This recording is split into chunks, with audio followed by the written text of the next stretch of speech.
दुनिया में झीलों की नगरी के नाम से विख्यात उदयपुर शहर आज 465 वर्ष का हो गया है।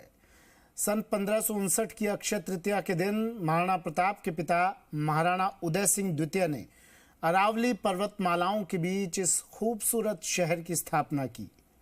अरावली पर्वतमालाओं से घिरा ये शहर रियासत काल में सामरिक और प्राकृतिक दृष्टि से बेहद सुरक्षित और उपयोगी माना जाता था।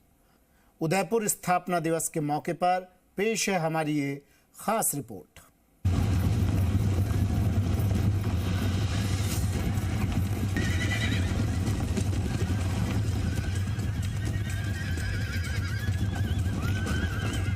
महाराणा उदय सिंह के समय मेवाड़ पर मुगलों के आक्रमण लगातार बढ़ रहे थे।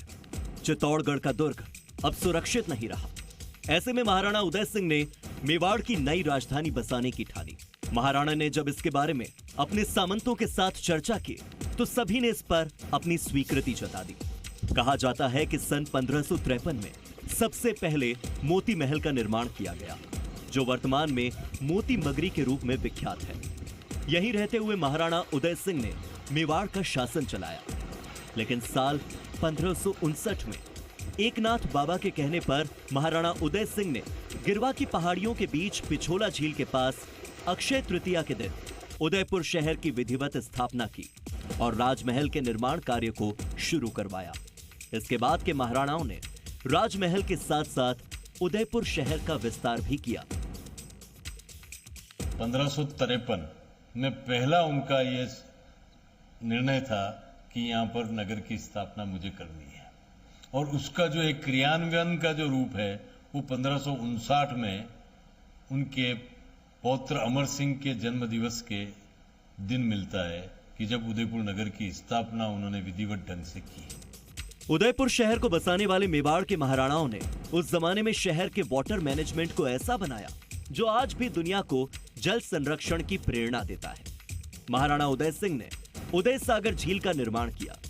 इसके बाद के महाराणाओं ने आगे कई बड़ी झीलों और तालाब के निर्माण करवाए, जो वर्तमान दौर में भी इस शहर की प्यास बुझाने का काम कर रहे हैं। जो जल प्रबंध जो था महाराणाओं द्वारा वो इतना सुंदर था कि एक भी बूंद कहीं भी बेकार नहीं जाती थी। दूसरा, उदयपुर के आसपास 42 छोटे तालाब भी थे, जो 42 छोटे तालाब जब खाली होते थे लोग खेती करते थे। 465 साल के इस सफर में मेवाड़ के वीरों ने इतिहास के पन्नों पर उदयपुर शहर की अलग पहचान दर्ज करवाई है, और यही कारण है कि मेवाड़ के गौरवशाली इतिहास से रूबरू होने और यहाँ की खूबसूरत झीलों के साथ हरी भरी अरावली पहाड़ियों को निहारने देश ही नहीं बल्कि विदेशों से भी लाखों की संख्या में हर साल कई सैलानी आते हैं। लेकिन आधुनिक दौर में शहर की झीलों और पहाड़ की चमक धूमिल पड़ती जा रही है। ऐसे में अब जरूरी है कि सरकार कोई ठोस पॉलिसी लागू करे और 500 साल पुराने इस शहर की पहचान को कायम रखने के लिए कोई ठोस कदम उठाए। विगत 30 सालों से जो हो रहा है वो अगर 30 सालों तक और होता रहा तो उदयपुर कहीं न कहीं मुझे लगता है कि रेगिस्तान में तब्दील हो जाएगा, यहाँ अतिवृष्टियाँ हो जाएगी या ऐसे कुछ होगा जिससे उदयपुर विश्व पटल पे जो विश्व विख्यात है इसकी गाथाओं की वजह से, इसके प्राकृतिक सौंदर्य की वजह से, झीलों की वजह से, पहाड़ियों की वजह से, अरावली की वजह से, वो कहीं न कहीं तहस नहस होगा। मेवाड़ की धड़कन और झीलों का शहर उदयपुर अपने गौरवशाली इतिहास का साक्षी है, जिसकी खूबसूरती को निहारने के लिए आज भी देश विदेश के सैलानी यहाँ आते हैं। ऐसे में जिम्मेदारी है सरकार की कि इस खूबसूरती को कायम रखे और इस विरासत को बरकरार रखे। अविनाश जगनावत, जी मीडिया, उदयपुर।